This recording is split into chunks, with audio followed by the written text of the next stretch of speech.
Baik, bismillahirrahmanirrahim. Assalamualaikum warahmatullahi wabarakatuh. Salam sejahtera bagi kita semua.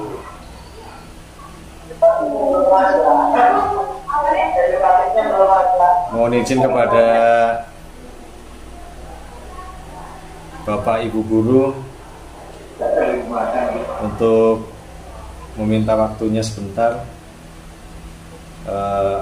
Pak Pras, suaranya bisa dimatikan dulu Pak Pras mungkin.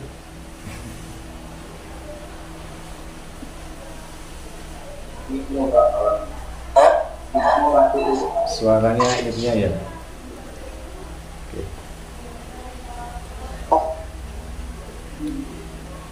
Oke, saya ulangi kembali ya. Bismillahirrahmanirrahim. Assalamualaikum warahmatullahi wabarakatuh.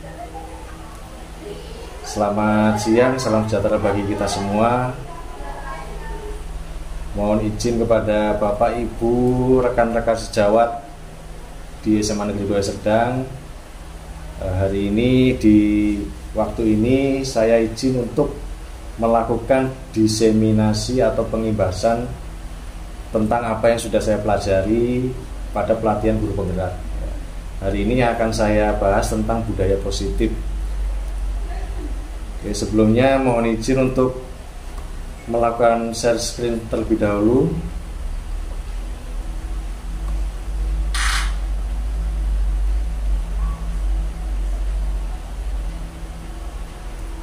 Apakah sudah terlihat Bapak Ibu?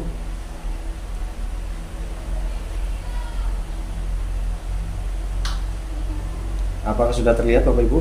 Belum ya?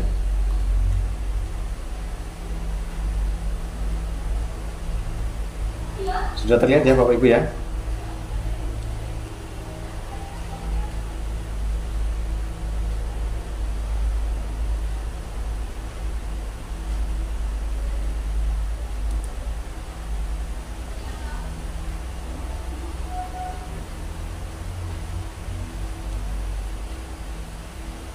Oke, saya lanjutkan kembali. Jadi modul 1.4 ini merupakan materi yang saya dapatkan pada pelatihan guru penggerak, materinya tentang budaya positif.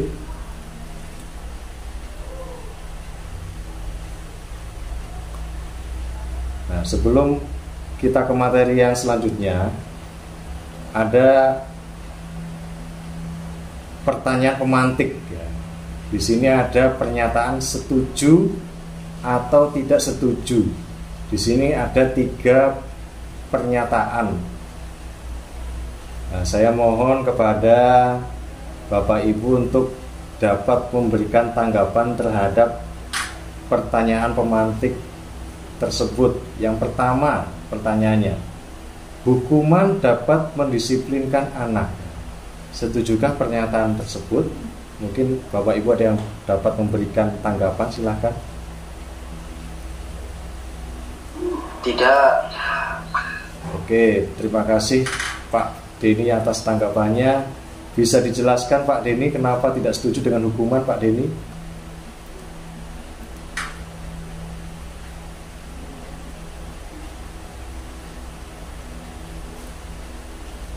Karena dengan hukuman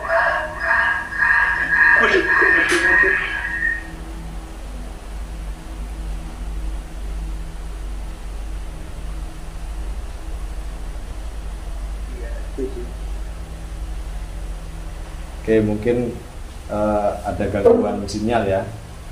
Jadi tadi pendapat dari Pak Denny tadi menyatakan hukuman tidak setuju ya, dapat mendisiplinkan anak. Kemudian pernyataan yang kedua, pemberian hukuman dengan hal positif seperti membaca atau membersihkan halaman sekolah dapat meningkatkan disiplin anak. Mungkin selain dari Pak Denny, mungkin ada yang dapat memberikan tanggapannya, silakan.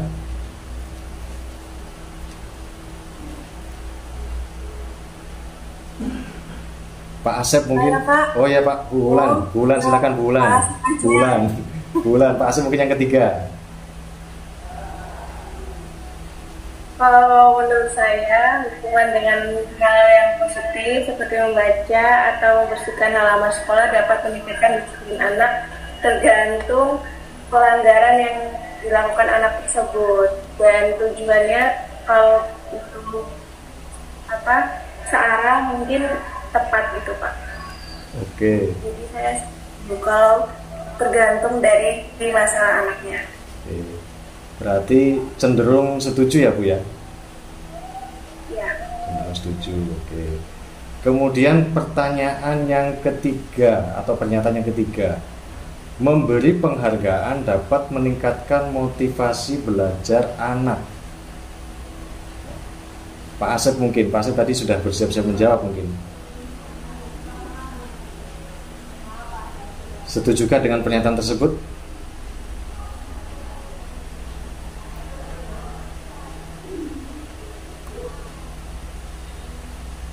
Pak Asep? Atau mungkin yang lain? Ada, oke, Bu Wulan lagi. Sangat aktif sekali ya. Kalau dengan memberikan penghargaan, saya setuju dapat meningkatkan motivasi belajar anak. Oke. Berarti lebih cenderung setuju juga ya Bu Wulan ya?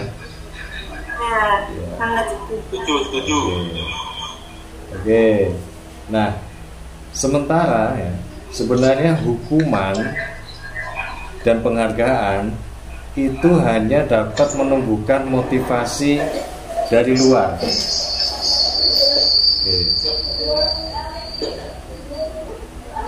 Jadi motivasi itu bisa berasal dari dalam dan bisa berasal dari luar. Oke, sekarang kita ke slide berikutnya. Nah, untuk membahas pernyataan tadi, di sini saya ada analogi. Tampil ya. Udah no, aku kan apa tuh? Oke, sebentar. Masih. Apakah slide-nya sudah berganti Bapak Ibu? Aduh, ada gangguan sinyal sepertinya.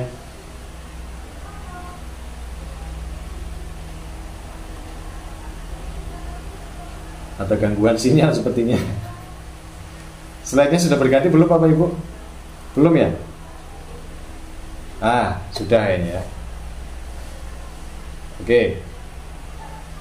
Tadi ada pernyataan berupa hukuman dan penghargaan. Sebenarnya hukuman dan penghargaan itu hanya dapat menumbuhkan motivasi eksternal atau motivasi dari luar. Di sini saya punya perumpamaan atau sebuah permainan ya. Sebenarnya ini bisa dipraktekkan ketika kita bertemu secara langsung. Di sini perumpamaan permainan kepalan tangan. Jadi seandainya ada dua orang antara A dan B, itu salah satunya mengepalkan tangan dan menyimpan sebuah kertas atau secari kertas, sementara yang satunya si B berusaha mengeluarkan kertas yang ada dalam kepalan tangan tersebut. Jadi si A memegang kepalan yang isinya berisi kertas, kemudian si B berusaha melepaskan kepalan dari kertas tersebut.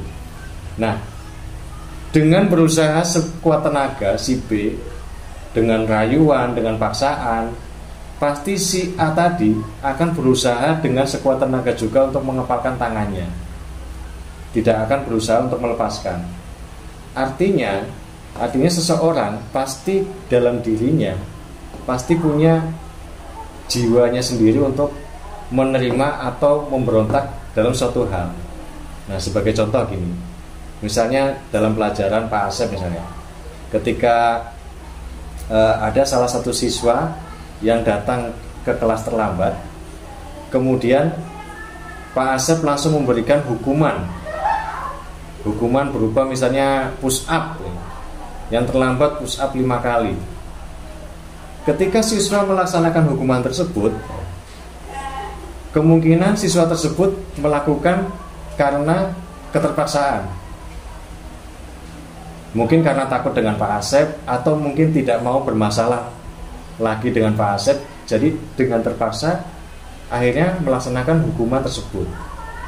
Nah, suatu ketika pelajaran yang lain, ketika pelajarannya Pak Denny mungkin, ketika Pak Denny yang gurunya masih muda dan mungkin selisih umurnya dengan siswa tidak terlalu banyak, ketika menerapkan hal yang sama dengan Pak Asep, mungkin tidak akan berhasil karena siswa cenderung menyepelekan. Mungkin siswa tersebut lebih takut dengan Pak Asep. Nah, oleh karena itu sebaiknya siswa itu harus mendapatkan motivasi secara mandiri dari internalnya sendiri, bukan berasal dari eksternal. Sama halnya dengan hadiah. Misalnya nih, ketika jam pelajaran Pak Wayan, siapa yang berhasil menjawab soal maka akan mendapatkan hadiah permen misalnya. Setiap siswa yang menjawab soal dengan benar akan mendapatkan hadiah permen. Suatu ketika pelajaran berganti pelajaran saya, siswa ketika saya beri soal, siswa tersebut tidak mau mengerjakan karena tidak ada penghargaan. Jadi penghargaan itu hanya bisa memunculkan motivasi secara eksternal ya. Oke, mungkin bisa saya lanjutkan kembali. Nah, di sini ada materi selanjutnya. Nah, jadi ada dua jenis motivasi eksternal dan motivasi internal.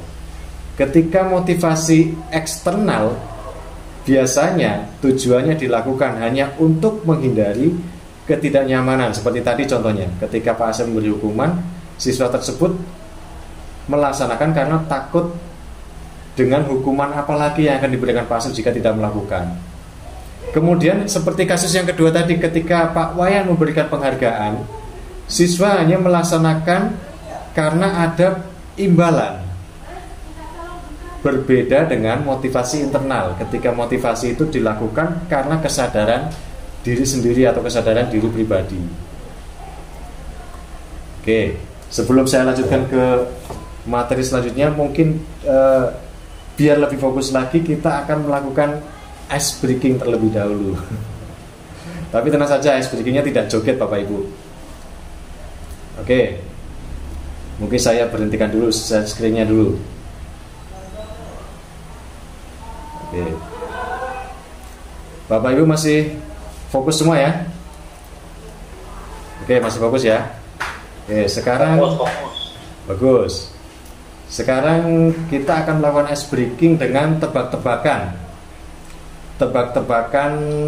nama hewan misalnya. Tetapi nama hewannya melanjutkan huruf belakangnya. Misalnya ketika dimulai dari saya misalnya saya mengucapkan hewan anjing misalnya, berakhiran huruf G ya. Nah, dilanjutkan oleh Pak Pras mungkin gorila mungkin. Terus dilanjutkan lagi A-nya mungkin Pak Asep angsa mungkin. Bisa diikuti ya Bapak Ibu ya. Oke, mungkin bisa saya mulai dari saya ya. Pertama mungkin kerbau. Saya berikan giliran ke Pak Asep. Udang. Pak Asep menuju siapa Pak Asep? Pak Pras. Gajah. Pak Denny mau menuju siapa Pak Denny? Pak Wayan. Gajah.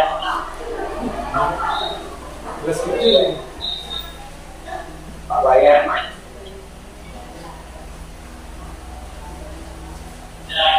Harimau. Oke, Pak Wayan menuju siapa Pak Wayan?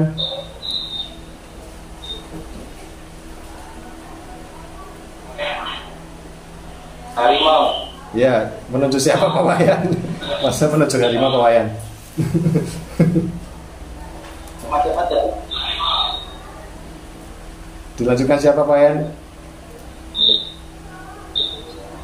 Bu Miftah mungkin, Bu Miftah. Harimau.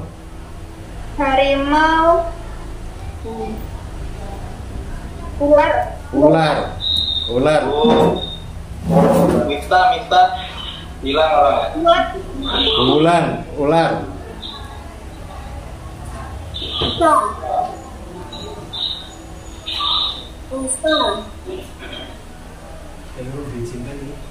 Ya, sampai mana nih?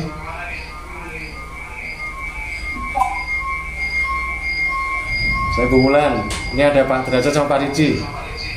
Bisa, Pak.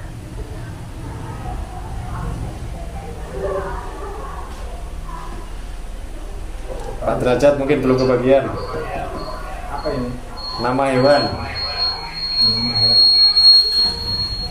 Berawalan R. Nama hewan. Berawalan R. Berawalan R. Rubah.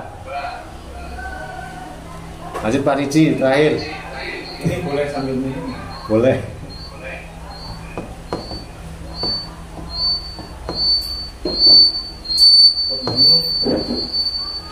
Oke, Pak Riji tidak ada respon ya. Oke, tepuk tangan untuk kita semua.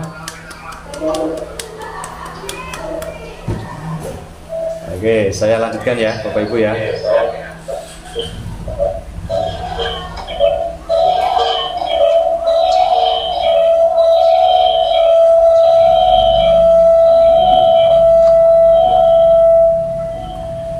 Volumenya ditekan paling.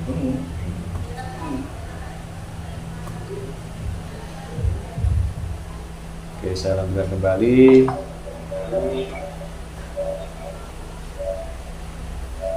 Belum tampil ya? Oke. Jadi sebagai tenaga pendidik, kita diharapkan bisa menumbuhkan motivasi internal, bukan saja motivasi eksternal. Motivasi eksternal tetap saja diperlukan ya, dengan hukuman dan penghargaan, tetapi alangkah lebih baiknya jika kita bisa menimbulkan atau menumbuhkan motivasi internal. Oke, saya lanjutkan. Menurut Ki Hajar Dewantoro, merdeka itu artinya tidak hanya terlepas dari perintah, akan tetapi juga cakap buat memerintah dirinya sendiri. Artinya kemerdekaan itu tidak hanya terlepas dari perintah, tidak hanya mengandalkan hukuman dan penghargaannya seperti tadi kita contohkan, tetapi siswa juga punya hak untuk memerintah dirinya sendiri, memotivasi dirinya sendiri supaya dia bisa mendapatkan semangat atau dorongan. Oke, di sini ada beberapa contoh ya, tindakan guru seperti mencatat 100 kali, lari mengelilingi lapangan. Nah, menurut Bapak Ibu, tindakan guru yang ada pada layar tersebut merupakan hukuman atau konsekuensi. Hukuman dan konsekuensi. Hukuman dan konsekuensi tentunya hal yang berbeda.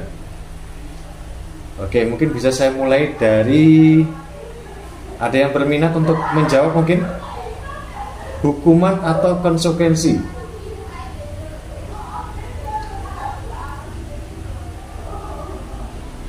Selain Bu Wulan, mungkin Bu Wulan tadi sudah 2 kali menjawab. Pak Derajat mungkin? Terima kasih. Kalau menurut saya itu suaranya dengar ya.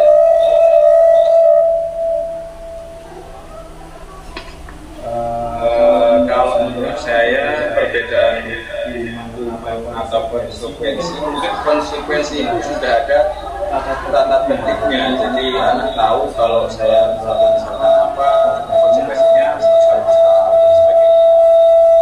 Kalau hukuman itu mungkin secara lebih bisa juga tanpa adanya tata tertib, jadi secara dari guru yang bersangkutan langsung secara langsung seperti itu. Oke. Ini lebih arah ke konsekuensi. Mungkin kalau sudah ada tata tertibnya, jadi orang tahu kalau salah ini dapat hukuman, kalau salah ini dapat Oke.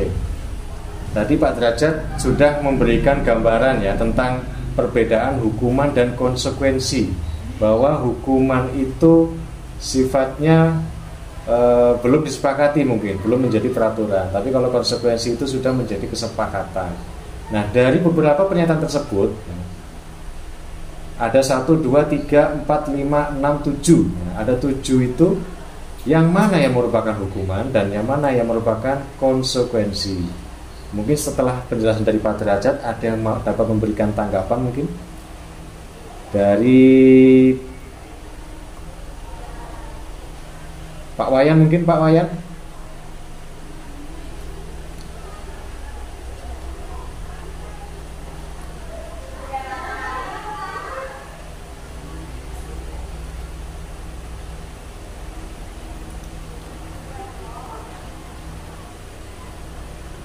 Tidak ada respon dari Pak Asep mungkin atau Pak Pras.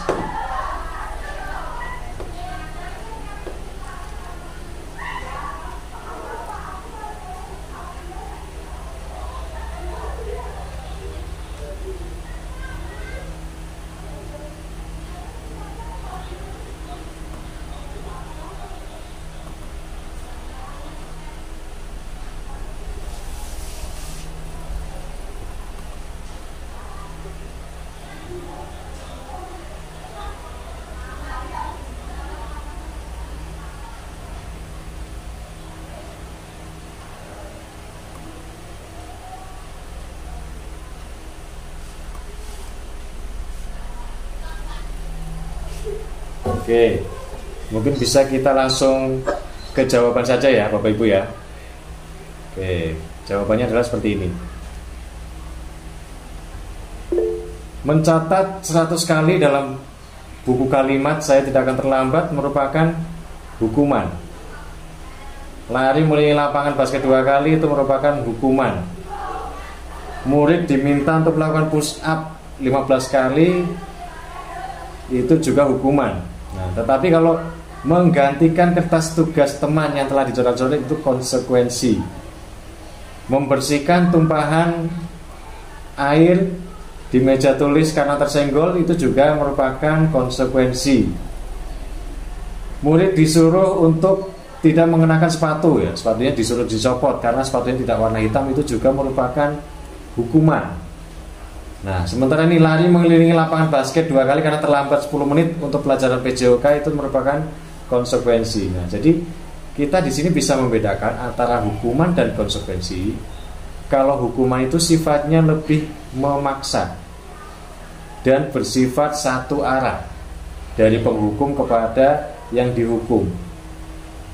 Kemudian hukuman itu sifatnya biasanya mendadak tanpa ada kesepakatan terlebih dahulu. Nah, sementara kalau konsekuensi itu sifatnya bersifat kesepakatan dan dilaksanakan sebagai ganti rugi atas kesalahan. Nah, jadi mungkin kita bisa membedakan antara hukuman dan konsekuensi. Nah, maka dari itu lanjut. Nah, di sini bisa kita bedakan dengan tabel berikut. Hukuman itu sesuatu yang menyakitkan. Sifatnya lebih menyakitkan secara sepihak. Sementara kalau konsekuensi itu sesuatu yang harus terjadi, seperti yang saya contohkan tadi, merupakan ganti rugi atas kesalahan.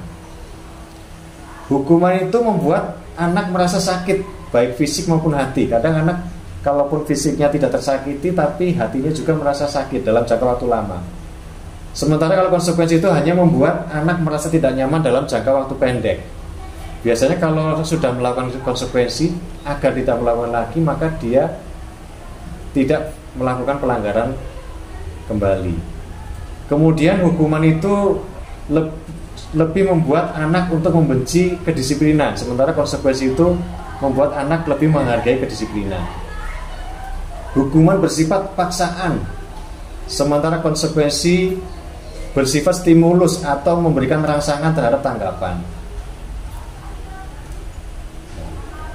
Jadi ada beberapa perbedaan antara hukuman dan konsekuensi yang ada pada tabel berikut ya. Mungkin kita bisa membedakan antara hukuman dan konsekuensi yang ada pada tabel berikut ini.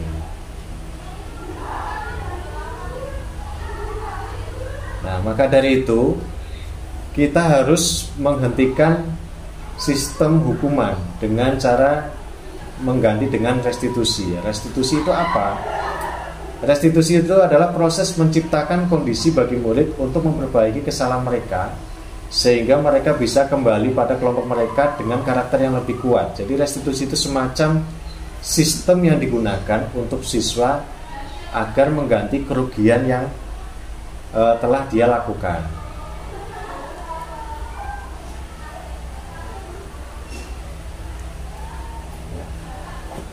Kemudian di sini ada perbedaan antara peraturan dan keyakinan kelas. Mengapa kita tidak membuat peraturan saja? Mengapa harus keyakinan kelas? Dengan keyakinan kelas, maka kita bisa mendukung motivasi intrinsik atau motivasi internal yang ada pada diri masing-masing. Caranya seperti apa kita membuat keyakinan kelas? Caranya dengan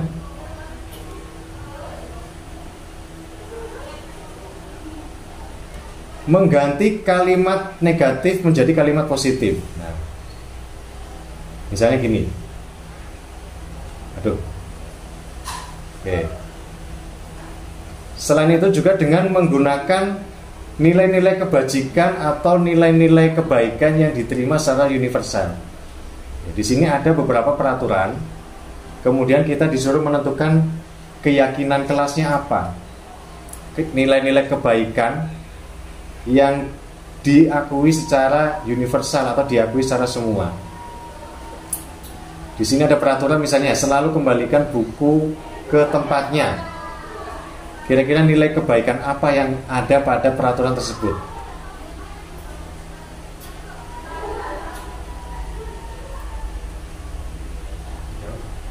Oke, ada yang mau menjawab mungkin? Disiplin. Disiplin, betul. Selain disiplin mungkin juga tanggung jawab ya. Oke. Kemudian dilarang mengganggu orang lain. Kira-kira apa nilai kebaikannya?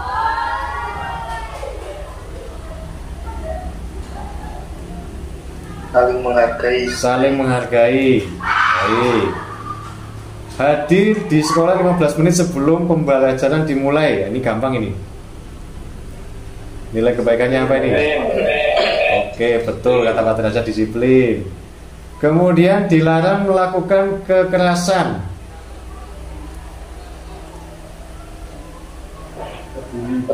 Peduli. Oke. Selanjutnya dilarang menggunakan narkoba. Nilai apa kebaikannya kira-kira?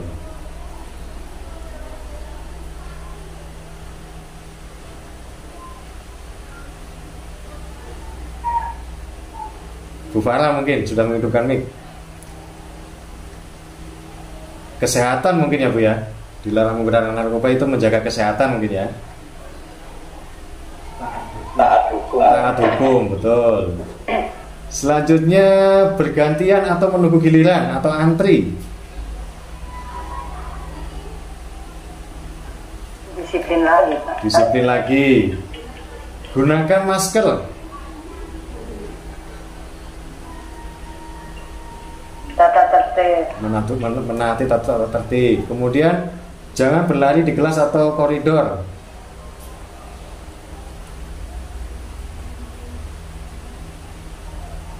Tata tertib. Oke, tata tertib. Nah, sekarang coba kita buka nilai keyakinannya ya. Mungkin pendapat Bapak Ibu itu sangat luas, sangat beragam. Nah, di sini juga hanya sekedar contoh saja. Oke, sebentar. Saya tunjukkan nilai kebajikan apa yang ada pada peraturan tadi. Nah, mungkin ada beberapa yang sama ya, ada juga beberapa yang berbeda karena nilai kebajikan itu sifatnya luas. Di sini ada beberapa yang sama seperti tadi kesehatan, tata tertib, keselamatan, menghormati orang lain ya.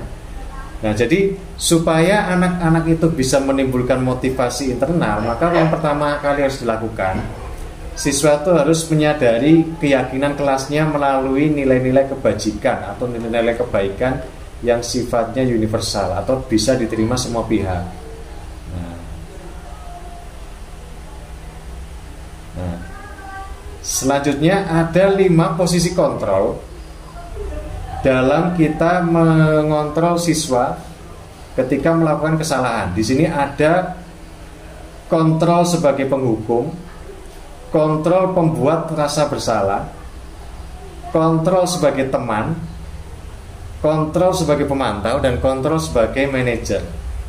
Nah, biasanya ya, yang paling sering terjadi itu kita menjadi kontrol sebagai penghukum atau pembuat rasa bersalah ketika anak melakukan kesalahan.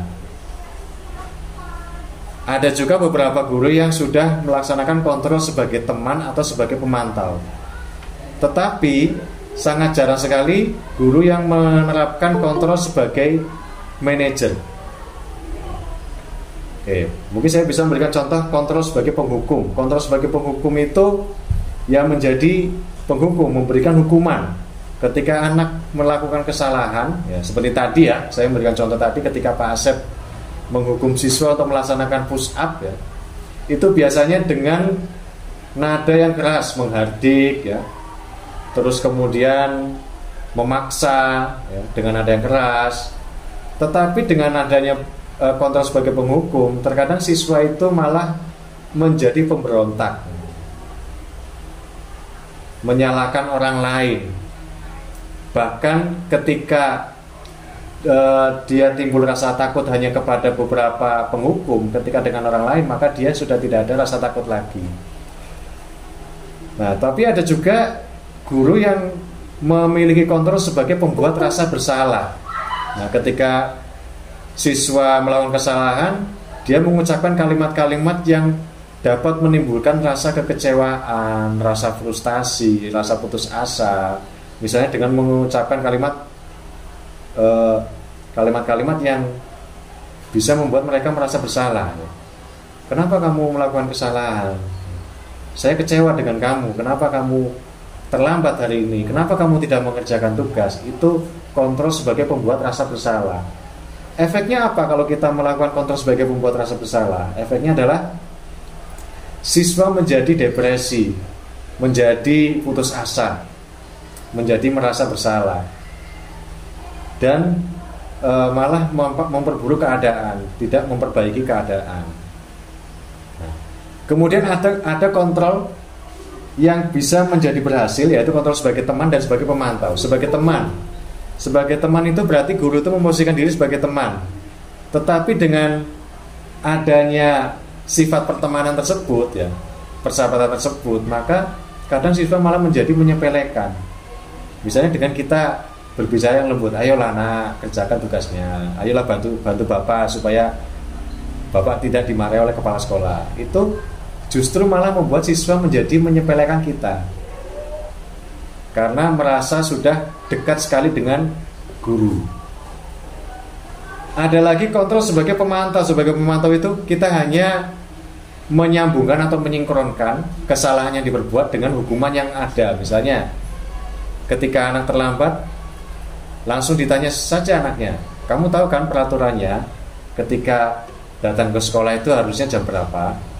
Ketika anak tidak mengerjakan tugas, kamu tahu kan tugasnya harus dikumpulkan kapan? Tetapi dengan kontrol sebagai pemantau, anak itu hanya akan melaksanakan karena ada peraturan. Ketika tidak ada peraturan atau ketika tidak ada penghargaan dan hukuman, anak itu akan cenderung tidak melaksanakan tugas atau tanggung jawab sebagaimana mestinya. Sementara ada kontrol yang paling bagus, menjadi manajer. Menjadi manajer itu artinya kita menjadi pengelola siswa, supaya siswa menyadari sendiri kesalahannya, kemudian menentukan sendiri apa solusinya, dan melakukan restitusi tadi, melakukan ganti rugi atas kesalahan yang sudah diperbuat. Nah, di sini ada pernyataan-pernyataan yang menjadi contoh. Misalnya nih, pernyataan yang pertama, saya kecewa sekali dengan kamu. Ini adalah kontrol pembuat orang menjadi merasa bersalah. Atau juga bisa menjadi penghukum, kamu tidak pernah benar ya melakukannya. Itu menjadi penghukum. Ada juga kontrol sebagai teman, ayolah lakukan demi ibu dan bapak. Itu kan lebih friendly, lebih bersahabat. Tetapi dengan hal tersebut siswa menjadi menyepelekan. Kemudian ada lagi menjadi pemantau ya. Misalnya kita bisa memberikan penghargaan berupa stiker bintang. Apakah kamu mau mendapatkan stiker bintang hari ini? Ya. Tapi ada juga dampak negatifnya. Ketika anak itu tidak mendapatkan penghargaan, maka anak tersebut tidak akan melaksanakan peraturan yang sudah ada. Ada juga kontrol sebagai manajer. Nah, di sini kita menawarkan bagaimana caranya untuk anak tersebut bisa mencarikan solusi atas permasalahannya. Dan yang terakhir ini ada juga contoh sebagai penghukum. Kamu selalu yang paling terakhir ya ketika mengerjakan tugas. Nah, itu sebagai penghukum. Nah, di sini saya akan memberikan contoh praktek segitiga restitusi. Jadi kontrol sebagai manajer ini bisa kita laksanakan dengan menerapkan segitiga restitusi.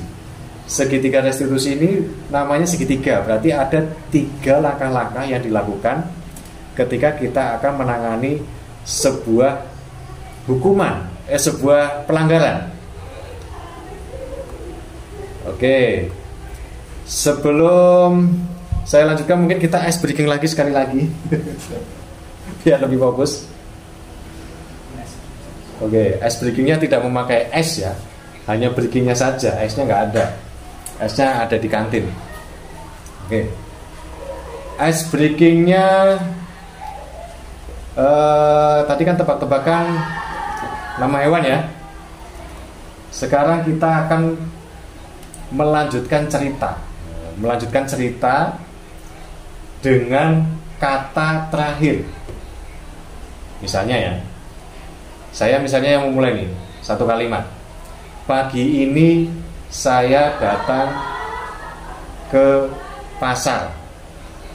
Berarti kata terakhirnya adalah pasar ya. Cerita selanjutnya berarti dimulai dengan pasar ya. Pasar Hadimulyo menjual beraneka macam buah-buahan. Berarti kalimat terakhir, kata terakhirnya buah-buahan. Lanjut, buah-buahan apa? Bisa dipahami ya Bapak Ibu ya? Oke, kalau bisa dipahami mungkin bisa dimulai dari saya ya. Kemarin saya datang ke kebun binatang melihat monyet-monyet. Dilanjutkan Pak Asep. Monyet-monyet yang ada di Moroseneng sangat liar sekali. Lanjut Pak Asep, siapa Pak Asep? Lanjut Pak Asep, siapa Pak Asep? Mami Farah, Bu Faradila.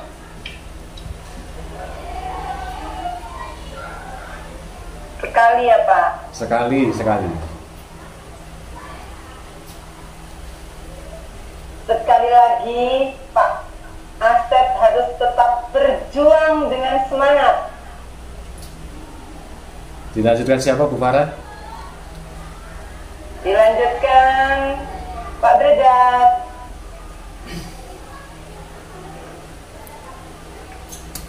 Semangat ya Bu ya. Semangat menggapai cita-cita. Dilanjutkan siapa Pak Derajat? Pak Riji.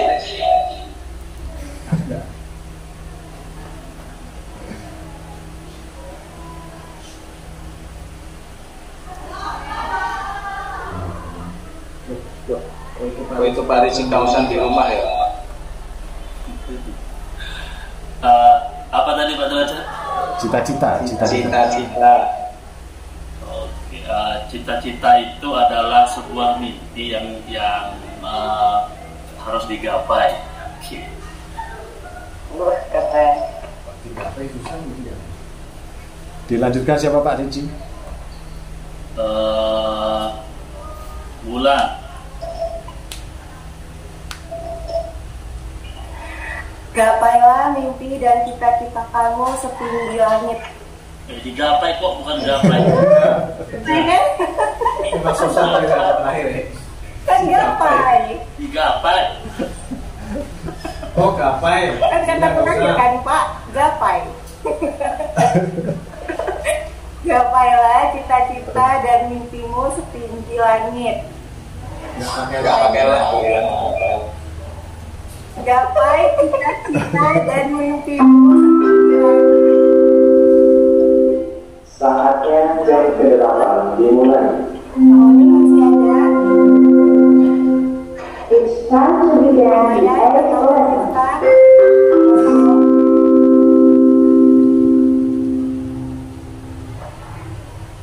Pak Wayan, mungkin Pak Wayan.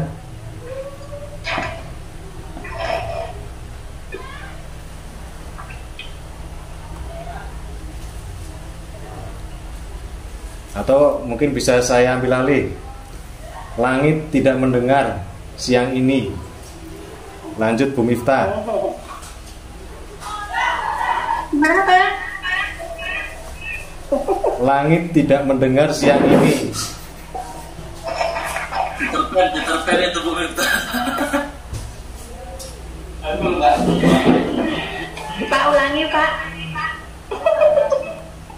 Langit tidak mendengar siang ini. Berarti ini. Ini Budi.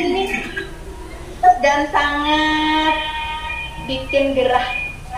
Gerah. Dilanjutkan siapa Bu Miftah? Pak Wayan. Yang lagi. Gerah. Sangat bikin gerah.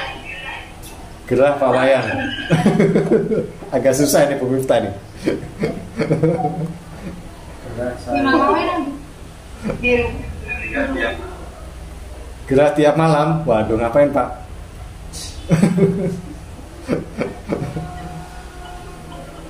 Oke, cukup ya, kayaknya cukup ya. Oke, beri aplaus untuk Bapak Ibu semua. Oke, kita menginjak ke materi yang terakhir, materi segitiga restitusi. Jadi materi segitiga restitusi ini bagaimana kita menjalankan kontrol sebagai manajer. Ada 3 langkah. Yang pertama, menstabilkan identitas. Menstabilkan identitas itu artinya kita menstabilkan identitas yang ada pada diri siswa. Jadi ketika ada anak yang terlambat, misalnya saya beri contoh ketika siswa kita terlambat ya, itu yang pertama kali kita lakukan itu tidak membuat mereka merasa bersalah. Memang di sini guru dituntut seperti malaikat ya. Jadi ketika siswa datang, walaupun mereka bersalah, kita jangan sampai membuat mereka merasa bersalah. Mungkin kita bisa membuat kalimat seperti ini. Gak apa-apa nak, setiap orang pasti pernah melakukan kesalahan.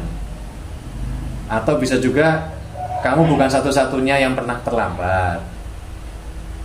Bisa juga memberikan contoh, bapak juga pernah terlambat seperti kamu. Jadi walaupun anak merasa salah ya, tapi jangan sampai mereka merasa bersalah atas tindakan yang sudah mereka perbuat. Jadi pertama kita memberikan ketenangan terlebih dahulu terhadap siswa yang melakukan pelanggaran. Nah, kemudian setelah kita sudah menstabilkan identitas, langkah yang kedua adalah validasi kebutuhan.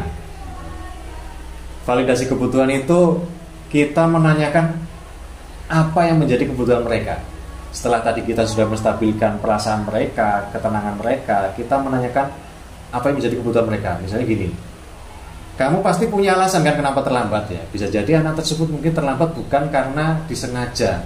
Mungkin banyak bocor di jalan, atau tadi di jalan ada insiden sesuatu, atau mungkin tadi membantu menyeberangkan seseorang di jalan.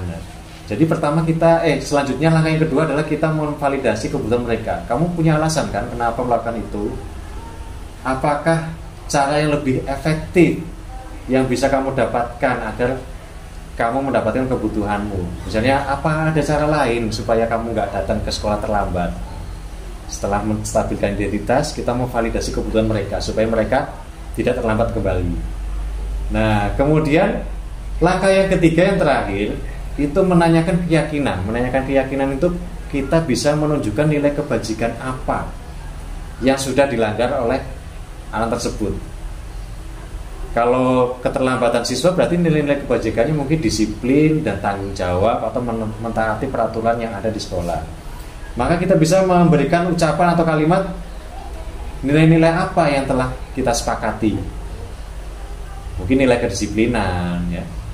Terus kamu pengen menjadi orang seperti apa untuk supaya kamu tidak terlambat lagi, apa ya langkah yang kamu lakukan ya. Jadi ada 3 langkah segitiga restitusi. Mungkin di sini peran kita sebagai guru lumayan berat ya Bapak Ibu ya. Kita dituntut untuk menjadi guru yang benar-benar ideal bagi mereka. Walaupun mereka melakukan kesalahan, tetapi bagaimana caranya dengan segitiga restitusi tadi kita menjadi menyelamatkan mereka. Nah, mungkin dampak positifnya tidak bisa langsung dirasakan ketika saat itu juga.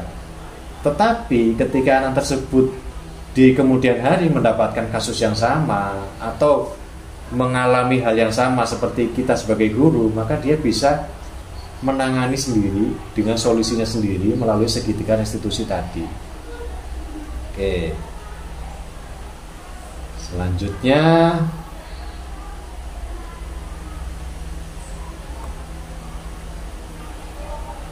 nah, di sini ada contohnya ya. Menstabilkan identitas itu membuat anak tidak merasa gagal, tidak membuat mereka merasa bersalah, tetapi mereka menjadi positif terhadap dirinya. Ini ada beberapa contohnya seperti tadi yang sudah saya sebutkan. Misalnya Bapak Guru bisa membuat kalimat berbuat salah itu hal yang manusiawi, tidak ada manusia yang sempurna dan sebagainya.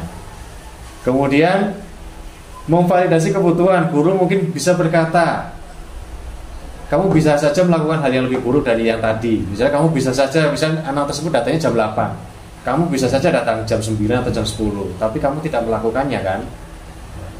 Kamu punya alasan kan melakukan hal tersebut, kamu punya alasan kenapa terlambat.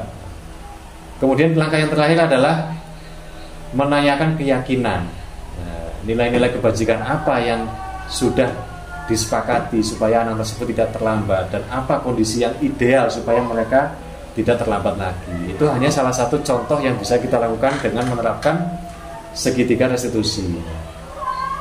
Oke, semoga dengan segitiga restitusi kita semua ya bisa menjadi control manager dalam menangani permasalahan-permasalahan yang terjadi pada siswa kita.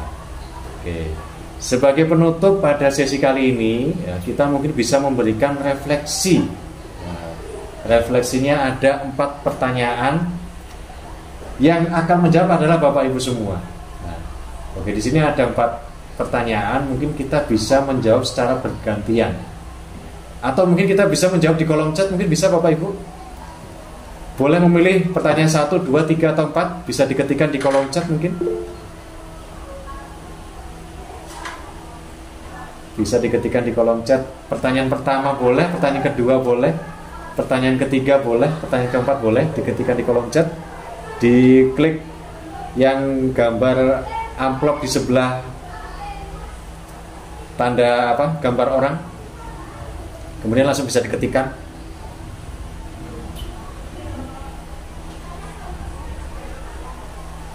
Oke, ini saya contohkan nih, sudah saya ketikkan di itu, mungkin Bapak Ibu bisa langsung melanjutkan.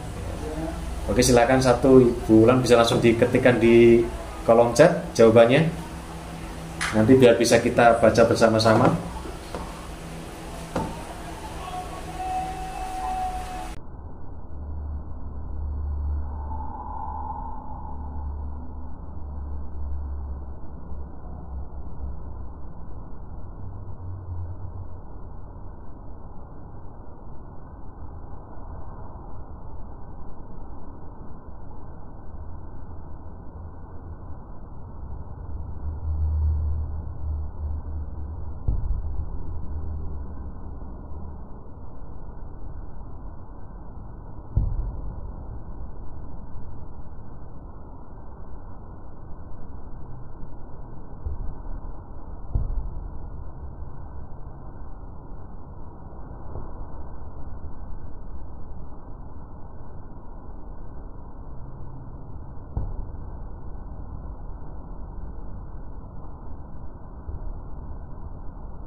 hal baru apa yang merubah paradigma saya yang sebelumnya mungkin tidak seperti ini, setelah mendapatkan materi mungkin ada perubahan paradigma.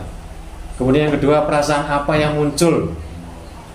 Kemudian yang ketiga, peran Among. Among itu sebagai pamong, sebagai pendukung, sebagai pelindung bagi siswa. Apa yang sudah Bapak Ibu lakukan sebagai Among siswa selama ini sebelum mengikuti modul. Kemudian peran apa yang akan Bapak Ibu lakukan setelah mempelajari modul ini.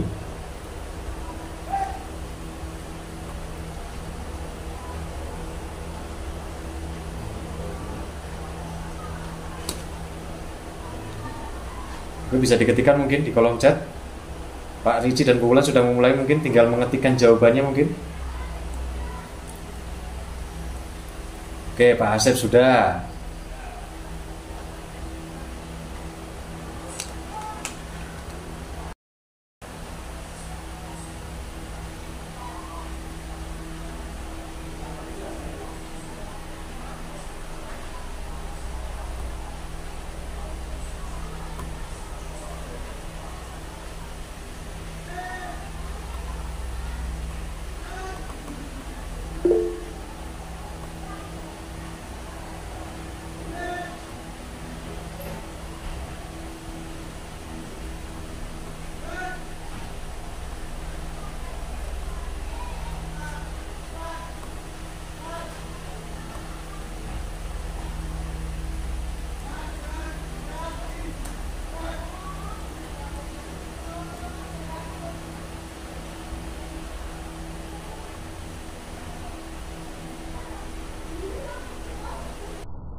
Oke, ini Pak Wayan,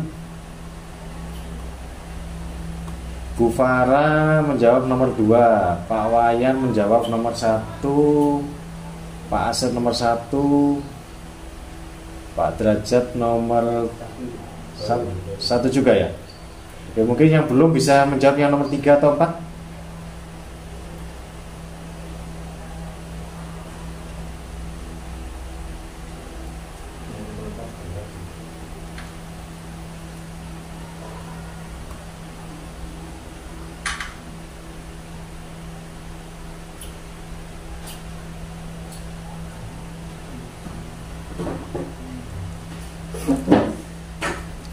Oke, sambil menunggu yang lain ya, mungkin bisa saya bacakan ya. Oke. Pertama Pak Asep nih, Pak Asep menjawab pertanyaan yang pertama. Dengan adanya materi tadi, Pak Asep mengalami perubahan pemikiran, yaitu dalam menyikapi anak yang melakukan pelanggaran seperti telat dan tidak mengerjakan tugas.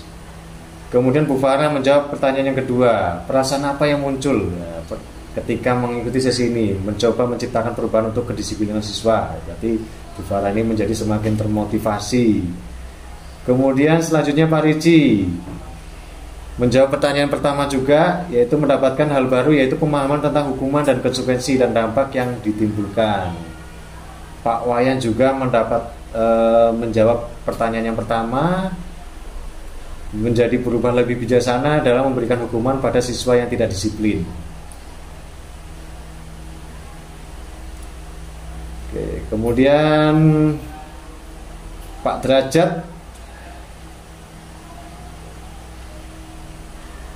juga menjawab paham dalam membedakan antara hukuman, konsekuensi, dan restitusi, dan bagaimana cara menangani peserta didik dengan tepat. Oke, ini Bu Wulan panjang sekali nih. Bu Wulan suka yang panjang. Oke, refleksinya, hal baru yang merubah paradigma saya setelah mengikuti kegiatan ini adalah semua guru seharusnya sangat berperan aktif menjadi manajer dalam menindaklanjuti pelanggaran siswa. Terkhusus saya sebagai guru BK, ya kebetulan Bu Wulan ini guru BK, akan memposisikan diri saya menjadi sahabat siswa seperti moto BK SMA Negeri 2 Serdang. Luar biasa sekali nih. Guru BK adalah sahabat siswa, mencari tahu akar penyebab masalah siswa, bukan malah menghukum siswa. Mungkin kita bisa memberikan aplaus melalui emoticon mungkin ya nih. Ada emoticon di sini, tepuk tangan mungkin. Ya, oke, luar biasa sekali apa yang sudah disampaikan oleh Bu Wulan ya. Pak Wayan nih juga menjawab pertanyaan yang keempat. Pak Wayan akan berusaha menjadi amung yang mengayomi siswa, tidak terlalu menekan siswa. Oke. Nah, sebagai penutup nih, pertanyaan ketiga sudah dijawab oleh Bu Miftah. Bu Miftah perannya sudah melakukan tugas untuk mendidik dan mengajar anak sepanjang waktu. Oke, mungkin itu saja Bapak Ibu sekalian. Semoga kegiatan kita pada siang hari ini mendatangkan manfaat bagi kita semua. Tentunya saya sebagai pemateri pada kesempatan kali ini pasti sangat banyak kekurangan dan kurang persiapan. Semoga bisa menjadi praktik baik bagi Bapak Ibu semua, dan kita semua bisa menjadi guru yang seutuhnya, bisa menjalani kontrol sebagai manajer, melakukan segitiga restitusi, dan pendidikan kita pada umumnya dan pada khususnya di SMA Negeri 2 Serdang dapat semakin maju dan sekolah kita menjadi sekolah yang paling terbaik. Tepuk tangan untuk kita semua.